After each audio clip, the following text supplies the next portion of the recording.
We're here in the Walker garage to provide a few tips on the proper ways to cut and install flex pipe. Walker flex pipe is sold in a variety of popular diameters, lengths, and materials. Sizes range from 1 inch to 6 inches in diameter, and pre-cut lengths are 12, 18, 24, 36, and 48 inches. Bulk lengths come in 6, 10, and 25 feet.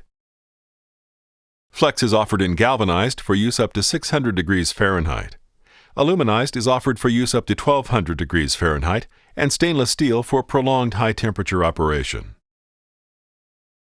Walker FlexLock construction provides a leak-free application while maintaining a highly flexible tube design. Walker's design uses an extension compression ratio of at least 20%, which makes it easier to install. In this example, we'll be replacing the flex pipe that connects the intermediate pipe to the muffler support elbow at the rear of the cab of a Class 8 semi-truck. We'll start by measuring the existing flex pipe. Measure the distance from the intermediate pipe to the elbow. On some applications, it's important to make sure you allow for travel in the cab suspension. To do this, we'll disconnect the air leveling valve and manually force it through full extension and compression.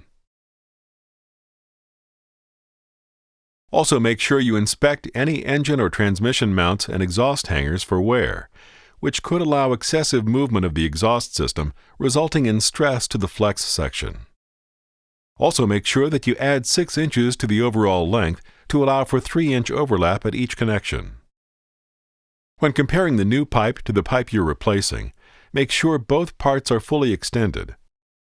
When measuring and cutting, keep the open side of the flex pipe to your right. To determine the open end, turn the end of the pipe toward you and look for the rings to wrap on top in a counterclockwise direction. You'll be cutting to the left, allowing you to cut through the closed section of pipe.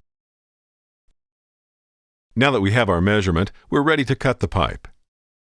Prior to cutting, Walker recommends that you wrap the area to be cut with duct tape. Use a marker to draw a cut guide on the tape and cut through the tape. Remove tape from flex pipe before using. Or, apply several tack welds around the intended cut to keep the ends from unraveling. You can also place several punch marks around the intended cut with a mandrel or backup pipe inside the tubing. There are 3 ways to cut flex pipe: the plasma method, the chop saw method, and the band hacksaw method. Select a method that suits your equipment. Please note, the plasma method leaves a smooth edge without burrs. The chop saw method leaves a smooth edge, but some deburring may be required. The band hacksaw method leaves a rough edge that might require trimming and deburring. If trimming is required, remove by either bending until the excess breaks or by using cutting shears. If deburring is required, use a hand-operated drum sander or file on cut surfaces.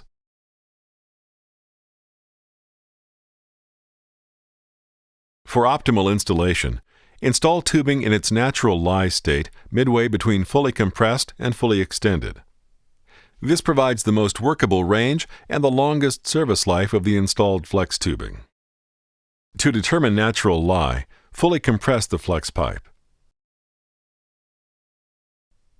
Next, bend the tube as much as possible against the edge of the workbench.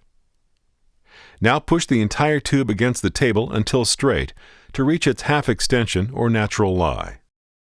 Keep in mind these tips while installing the flex pipe. Use stainless steel in high heat areas, for example near the turbo outlet. Avoid severe angles. Flex pipe is not intended to replace elbows. Lastly, lap joint Walker mega clamps should be used for flex pipe connections. The pipe is now properly cut and ready to be installed. That's it. A few simple tips to help you prevent issues with your next flex pipe installation.